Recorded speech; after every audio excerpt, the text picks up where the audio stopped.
Coca-Cola Amatil's chief executive, Terry Davis, wasn't at the tax summit today, but he was putting in his own few cents worth at an American Chamber of Commerce lunch in Melbourne.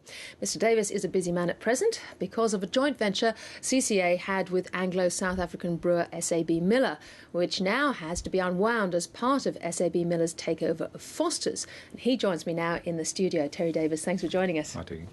Now, you instigated CCA's joint venture with SAB Miller, and you also, of course, worked for Foster's. So I'm very tempted to ask you first about the bid for Foster's. That's moved up from $4.90 a share to effectively $5.53 and a quarter. Is SAB Miller paying too much? Well, I think that you'll soon see that in December when the Foster's shareholders vote for the transaction. I suspect that there will be overwhelming support. So I suspect that at least the Foster's shareholders think that they've got a very good deal. You seemed a bit nostalgic today about Foster's falling to a foreigner. What went wrong in your view at Foster's? Well, I think that you only have to look at what's happened to beer consumption in Australia over the last 10 to 15 years. It's been declining every year. And you have to put some of the blame to that to the major brewers, where there just wasn't the level of innovation that there needed to be to stimulate the consumer. That's what you were talking about today, innovation. What do you mean by, say, innovation in the brewing industry? Well, if you look at what happened with the alcoholic ready-to-drink sector, lots of new flavours, lots of new packaging styles, lots of character in their presentation and their marketing. I think we lost a little bit of that in beer in Australia. We do some very good small brews. Should there be more of that?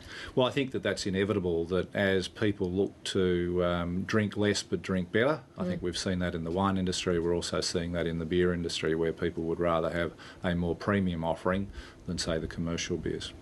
Part of this deal, you've got a 2 years no compete in brewing, but you say you're definitely going to be that back. Do you think in 2 years' time that it will be easy to get back in on the market because you'll have this duopoly in terms of beer distribution? Well, the duopoly hasn't changed. If you think all that's happened is that the ownership change is there. So certainly the feedback that we've got from our customers, both large and small, is that they'll still be looking for a third force, and we've got a very effective distribution capability in Australia, and I would expect we'll fully be able to use it. Part of this unwinding the joint venture with SAB Miller is you're looking to pick up up to $200 million worth of Foster's assets, spirits, ready-to-drink, soft drink, I think some Fijian brewing assets. That's subject to due diligence. Now, what sort of concerns might arise in that process that would ring alarm bells for you? Well, we have the option to buy these assets, so that's a wonderful situation at multiples that are less than the multiples that SAB Miller are offering for Foster's. So we have a fair bit of leeway there. We do know the Fijian business quite well. We know the spirits business quite well. So I don't expect that there'll be too many troubles there. So by that I read that you'll be taking most of them on board. I would certainly expect so. Assuming the due diligence works out all right, I'd certainly have an expectation to do so. Let's move to tax. No secret that you are no fan of a carbon tax, and you were arguing today that if that comes in, that indeed payroll tax relief should be given to manufacturers. Did you get much support there?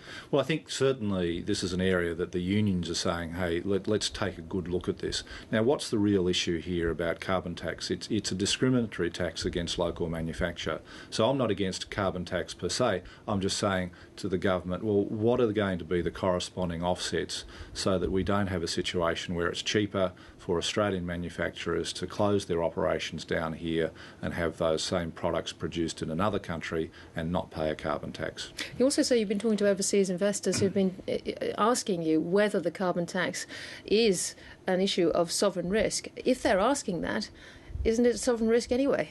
Well, it could well be. That there's no doubt that as investors look at both sectors and countries, they weigh up in their own minds what's happening with the tax position in that country, and clearly the uncertainty over what's happening with carbon tax is going to weigh on overseas investors' minds. You also say that the federal government does not understand really the impact that the high dollar is having on the economy. Where do you see that impact is really biting? Well, certainly in our area, in our food business, the SPC business, we saw a double whammy of the high dollar. First of all, it makes our exports less competitive, but it also makes the retailer's private label product, which many of which is coming in from as imported products, more competitive. So we miss out in the domestic market, we miss out in the export market, and more importantly, when we see in our Coke business what's happening with small manufacturers where they just can't compete against finished products that are coming in from overseas.